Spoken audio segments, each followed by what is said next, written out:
मेरे मिट्टी के घरौंदों पे बरसने वालों, मैं जो गरजूंगा तो पानी भी नहीं मांगोगे। इस देश का आम इंसान अगर जागेगा, बिहार का आम मतदाता अगर जागेगा, तो ये जो दिल्ली को बैसाखी देने वाली सरकार बिहार में बैठी है, वो बैसाखी भी टूटेगी और बिहार में बदलाव भी होगा। यहां महागठबंधन की सरकार बनेगी। हमें तो आजकल नीतीश कुमार जी पे बड़ा, उनके बारे में सोच के अखिलेश भाई बड़ी चिंता भी होती है। मैं कल आया तो मीडिया के साथियों ने एयरपोर्ट पे पूछा कि नीतीश जी के बारे में आप क्या कहें। हेलो, मैं दानिश। संविधान जिंदाबाद सम्मेलन में इमरान प्रतापगढ़ी साहब की बिहार में एक दावत होती है, वहाँ पर पहुँचते हैं, इस प्रोग्राम को अटेंड करते हैं। उसके बाद में बिहार और केंद्र सरकार को बहुत ही प्यार से लपेटे में लेते हैं। आइए इमरान प्रतापगढ़ी साहब अपने इस भाषण के माध्यम से क्या कुछ कहने की कोशिश कर रहे हैं, हम इस वीडियो के माध्यम से जानने की कोशिश करते हैं। अगर आपको ये वीडियो पसंद आ जाए, ये भाषण पसंद आ जाए, ये शायरी पसंद आ जाए, तो इमरान प्रतापगढ़ी साहब के लिए एक प्यारा सा कमेंट्स करना, साथ में हमारे इस डीएल गोल्डन न्यूज़ चैनल को आप ज़रूर सब्सक्राइब करना। आइए पूरी वीडियो को देख लेते हैं। मेरे मिट्टी के घरौंदों पे बरसने वालों, मैं जो गरजूंगा तो पानी भी नहीं मांगोगे। इस देश का आम इंसान अगर जागेगा, बिहार का आम मतदाता अगर जागेगा, तो ये जो दिल्ली को बैसाखी देने वाली सरकार बिहार में बैठी है, वो बैसाखी भी टूटेगी और बिहार में बदलाव भी होगा। यहां महागठबंधन की सरकार बनेगी। हमें तो आजकल नीतीश कुमार जी पे बड़ा, उनके बारे में सोच के अखिलेश भाई बड़ी चिंता भी होती है। मैं कल आया तो मीडिया के साथियों ने एयरपोर्ट पे पूछा कि नीतीश जी के बारे में आप क्या कहेंगे। हमने कहा आजकल बिहार में भोजपुरी का एक गाना बहुत बज रहा है कि छन छन बदले तोरे मिजाज रजऊ, क्या बात है, धोखेबाज रजऊ। तो मुझे लगता है कि साहित्य और संस्कृति है ना, वो समाज का दर्पण होती है। तो ये जो लोक कलाकार हैं, जो भोजपुरी के कलाकार हैं, वो देख रहे हैं कि सरकार के मुखिया का मिजाज छन में कैसे बदलता रहता है। तो दरअसल ये गीत किसी प्रेमी या प्रेमिका के लिए नहीं लिखा गया है, बल्कि ये गीत बिहार के मुखिया के लिए लिखा गया है, क्योंकि उनका मिजाज छन में बदलता रहता है। तो मुझे कभी कभी उनकी बड़ी चिंता भी होती है, क्या पता फिर उनका मिजाज कब बदल जाए। ऐसी आहट दिल्ली के गलियारों में मिलती भी रहती है, खबरें उड़ती भी रहती है। हम उन खबरों का इंतजार करेंगे, लेकिन आपसे इतना कहना चाहते हैं साथियों कि जो संस्थानिक तौर पर अपने एजेंडे को लेकर के भाजपा और आरएसएस के लोग आगे बढ़ रहे हैं, उसका मुकाबला संविधान की किताब से ही किया जा सकता है। जो मुहिम जगाने के लिए राहुल गांधी जी पूरे देश में जा रहे हैं, हम उनके सहयोगी, उनके सिपाही, उनके साथी बन करके आपके बीच में आए हैं और आपसे यह अनुरोध करते हैं कि इस बड़ी लड़ाई में हमारे साथ खड़े होइए, कांग्रेस पार्टी के साथ खड़े होइए। वैचारिक रूप पर भी, सामाजिक तौर पर भी, राजनीतिक तौर पर भी कांग्रेस पार्टी के साथ आइए। हम सब मिल करके संविधान भी बचाएंगे, लोकतंत्र को भी मजबूत करेंगे और इस देश के हाशिए पर मौजूद दलित हो, पिछड़ा हो, अल्पसंख्यक हो, महिलाएं हो, नौजवान हो, अति पिछड़ा हो और इस देश का वो समाज जो संस्थान की मार खा करके आर्थिक तौर पर गरीब रह गया है, उन तमाम लोगों के अधिकारों को लड़ने के लिए राहुल गांधी जी के नेतृत्व में पूरा इंडिया गठबंधन उस लड़ाई को लड़ेगा, ये मुझे पूरा विश्वास है। इससे ज्यादा आपसे बहुत कुछ कहना नहीं है। आपने बहुत धैर्य से हमारे भाषण को सुना। मंच पर जो बाकी साथी रह गए हैं, जिनका नाम नहीं ले सके हैं, उनका भी आभार, उनका भी धन्यवाद कि उस कार्यक्रम में पूरे जोश और ऊर्जा के साथ शामिल रहे हैं। तो साथियों, एक बार फिर से आप सारे लोगों का बहुत अभिनंदन, बहुत शुक्रिया आप सारे लोगों का। अच्छा, बिना उसके नहीं छोड़ेंगे आपको? जरूरी है। हाँ हाँ, ठीक है। कैसे मुझे भी लग रहा था कि बिना उसके तो आप जाने नहीं देंगे, तो मैं सुना देता हूँ कि जख्म पर जख्म खा के निकले हैं। एक दिन पार्लियामेंट में एक साथ 146 सांसद सस्पेंड किए गए, क्योंकि हम इस देश के किसानों और गरीबों के मुद्दे पर सरकार से सवाल कर रहे हैं। अच्छा। अखिलेश भाई, हम सारे लोग राज्यसभा लोकसभा में 146 सांसद एक साथ सस्पेंड किए गए। तो जब हम बाहर निकले तो परिसर में ही, पार्लियामेंट के परिसर में मीडिया के साथी खड़े, उन्होंने कहा आगे 146 सांसद एक साथ सस्पेंड हो गए, आप भी सस्पेंड होके आए। तब मेरा जवाब सुनना, मैंने उनसे कहा कि आज अगर सस्पेंड ना हुए होते तो हमें ये लगता कि हमारा नाम बहादुरों में नहीं बल्कि बुज़दिलों में लिखा जा रहा है, क्योंकि हम मुद्दे पर लड़ते हुए सस्पेंड हुए और ऐसा सस्पेंशन कितनी भी बार हो हमें कबूल है। तो उन्होंने कहा आप शायर हैं, शायरी की भाषा में समझाइए। वही खड़े खड़े एक नज़्म हुई थी, वो मैं आपको सुना देता हूँ कि जख्म पर जख्म खा के निकले हैं, हाँ मगर मुस्कुरा के निकले हैं, जख्म पर जख्म खा के निकले हैं, हाँ मगर मुस्कुरा के निकले हैं। सर झुकाने का हुक्म जब आया,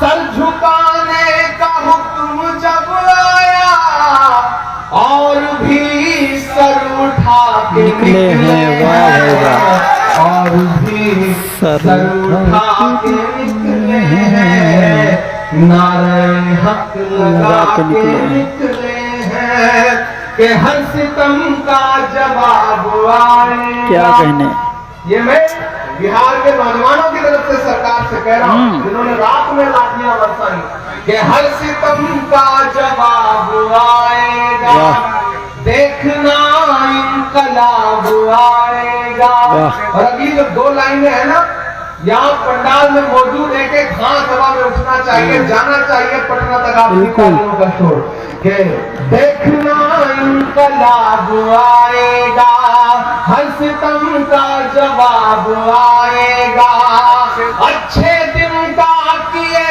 थे जो वादा, उनका दिन भी खराब। क्या कहने भाई, बहुत अच्छा, बहुत अच्छा, उनका दिन भी खराब आएगा,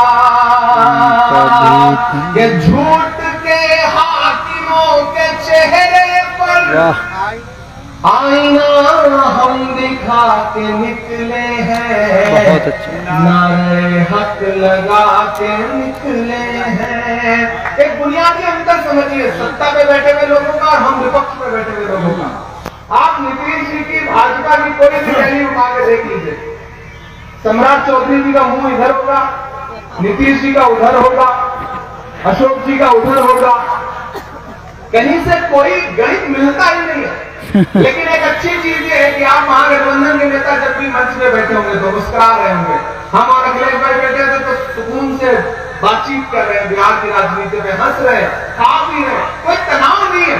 उधर इतना तनाव है कि कब किसका मुलेठा खुल जाएगा, कब किसका गमछा उतर जाएगा, पता नहीं चल रहा है। इसलिए मैं क्या बोलता हूँ, एक दिया हम जला के निकले हैं, कि हम तो निकले हैं मुस्कुराते हुए, हम तो निकले हैं मुस्कुराते हुए, और वो दिल मिला के निकले हैं,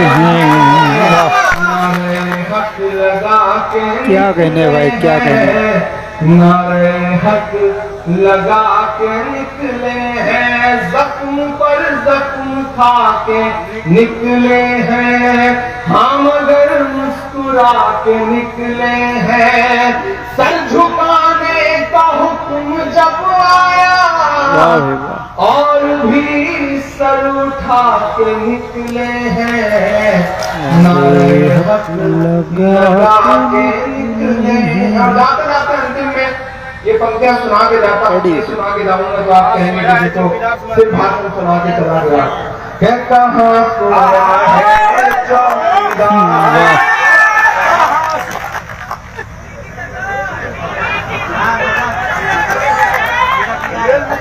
कहाँ सोया है चौकीदार, कहाँ सोया है चौकीदार, गैस सिलेंडर की कीमत भी 1000 के पार, कहाँ सोया है चौकीदार, कहाँ सोया है चौकीदार, पेट्रोल और डीजल की कीमत रही सैकड़ा मार, कहाँ सोया है चौकीदार, कहाँ सोया है चौकीदार। बहुत अच्छा। कि चाय बेचने वाला पूरा भारत बेच रहा है।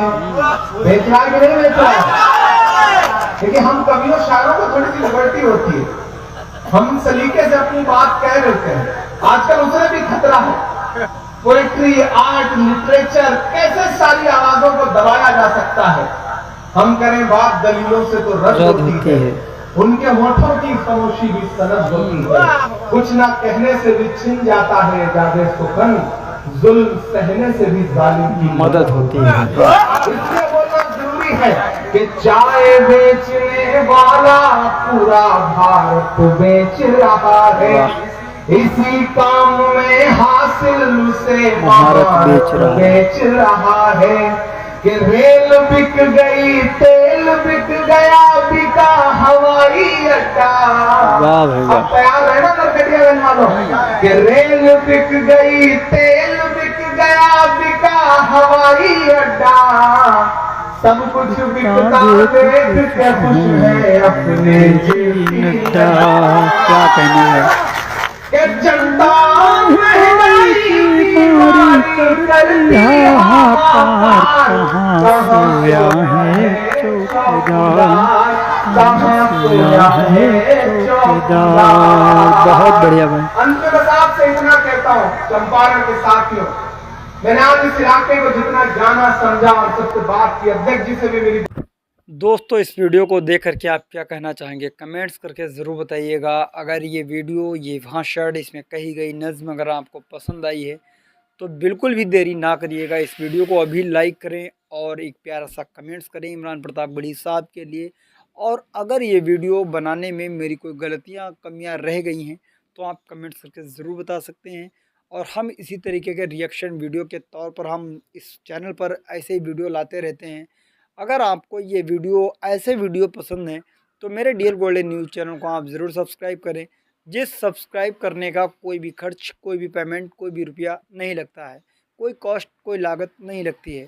तो इसीलिए मेरे चैनल से जुड़िएगा, क्योंकि मेरे डीएल गोल्डन न्यूज़ चैनल पर 1,30,000, 1,03,000, 1,04,000 मेरे ख्याल से सब्सक्राइबर भी हो गए हैं।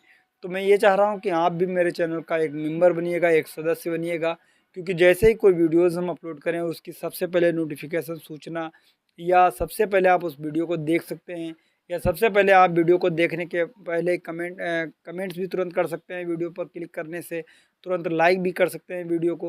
कुछ इस तरीके से भी अगर आप भी मेरे डीएल गोल्डन न्यूज़ चैनल की तरफ से अगर आपके लिए एक ऑफ़र ये दिया जाए कि आप अगर कोई बेहतर अंदाज में गीत, कहानी, नात, चुटकुला अगर कुछ ऐसी पढ़ना चाहते हैं तो आप पढ़कर ज़रूर मुझे शेयर करिएगा।